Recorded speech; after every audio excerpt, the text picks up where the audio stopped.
So my mom, okay, so from the time I was a kid, she, we call them saperas or whatever here in India. They come with that bean and they play that Naginwala music. So mom loves cobras and especially the way they hood. And that's always fascinated mom.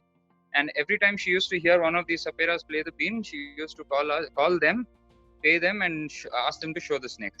Okay. And this was a routine which used to happen at least, let's say, 2 or 3 times in a week, because we used to have that many saperas walk around earlier. And only thing I used to see is mom is paying them money and then they show the snake. Of course, the snake is very beautiful. Uh, Going with what mom says, it's very beautiful as a kid. And then one fine day, I thought, you know what? I want to touch this, but how do I do it? I don't have money. So I saved my pocket money and I paid one of these guys and I said, I want to touch the snake. That lady put the snake in my neck. I was not aware that it was a cobra. I was not aware that, it can bite and take your life off. I had no clue what saperas actually do, how they harm the snake, or how they take care of the snake. I had no idea whatsoever. I just wanted to touch the snake. And then they put it in my neck. I touched it and I fell in love with the snake. From that day, there was no turning back. I always wanted to, go and find more of them. Then I started, here and there. Earlier when we used to go out and play in the field and all, there were quite a few snakes which used to roam around. There were quite a few baby snakes which we used to come across.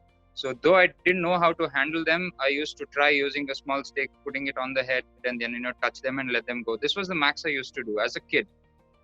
Then one fine day, this happened in Nelmangla. I was 10 years old, and my dad's elder brothers go down. It was a very scary and funny scenario for my family because so my I don't know, what do you call them, my uncle, it was my uncle's go down.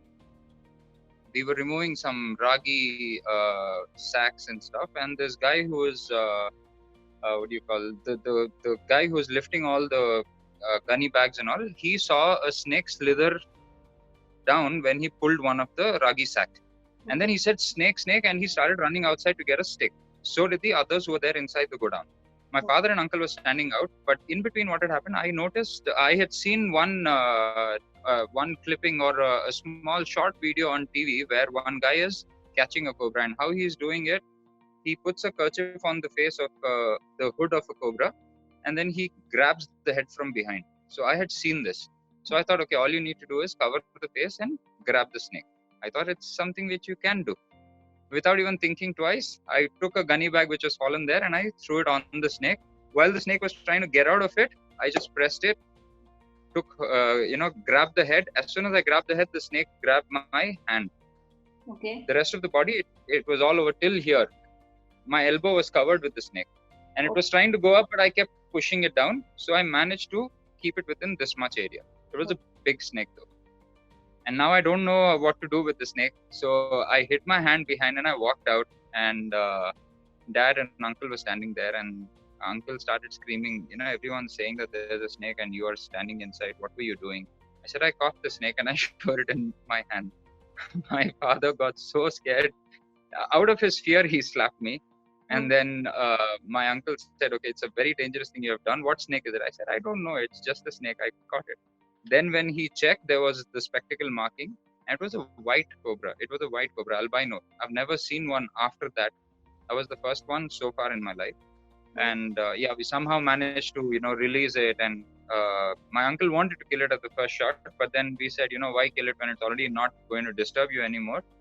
Also, I was a very, very religious person when I was a kid, coming from a traditional and orthodox kind of a family. So in Islam, it also says that, if any wild animal is not harming you, you're not supposed to kill it.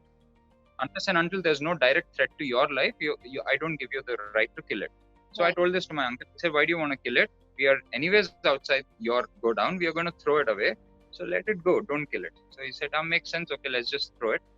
So at the count of 3, we somehow managed to, throw it and stuff. And that was the first time I saw albino cobra. It was more beautiful than the cobra that I, that I felt on my neck. Right. Then after that, there was absolutely no turning back, when it comes to reptiles. That was probably the starting point. That was the trigger point for me. After that, I started searching for snakes here and there, and then started reading about them, got to know them better. used to sneak out to Banagatta whenever possible. That was from behind Ragihalli. Those days it wasn't that strict, not many people also, but now thankfully our department is also pretty strict. There are quite a few guards placed in different locations, so people can't just enter the forest right now. So yeah, that I honed my skills into the forest by going and searching for animals and snakes and stuff like that. And then eventually one day I saw someone in Kamanhalli kill a rat snake in front of me. But though I knew how to do this, I never told it to my parents. I was very scared because coming from the family that I've come, I thought I'm going to, be beaten black and blue if I say that I'm going to be handling snakes. And being the only son, my parents would never risk me. So I was like, okay, fine. It's better I don't tell them. Let me keep my, idiocy to myself. But I didn't know it was an idiocy. I didn't know it was actually a good thing that I'm doing. Until one day, as I said, in Kamanhalli, there was so a rat snake had entered a house and those people somehow managed to chase it out. But though the snake came out, people didn't let it go. They ran behind the snake, and before I could reach the spot, they had sticks in their hand and they killed it. When I reached there, I saw it was a rat snake. Then I told them, I educated them. I said, this is a rat snake. It's a friendly snake. It doesn't harm you. It doesn't have venom or any such thing. So you shouldn't be doing this, is what I told.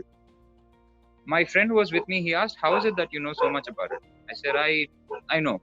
Then I told him my, hidden story. Then he said, buddy, if this is what you are and if you can handle these things, I think you should come out in the open and do something called rescues. Right. So I said, okay, let me try my hands. And then eventually I put my number up on Just Dial and then got introduced to Banagatta, then got introduced to the BBMP team in Bangalore. Now I'm an authorized snake rescuer in Bangalore. I've been rescuing snakes for the past 15 years now. But I have been handling snakes as such for 29 years, I can say. How many snakes have you, rescued in the last 14 years or? I have rescued at least, I think it's close to 5,000? 5,000. Wow. Yeah, close to 5,000 snakes. But a proper record that I have maintained is only for about 2,000 or something that is left. Unfortunately, one of my big registers, it fell in gutter when I was coming back from a rescue, and it was pouring heavy and stuff. My friend was keeping my bag behind, in which the register was there, and we took a turn where we fell because of the rain, and this register went into the drain and we couldn't get it back. So that had a lot of rescue details in it, which is lost. So I can, if I have to go with the way I have my records, I would say 2,000. But if I know it well, then it's close to 5,000 for sure.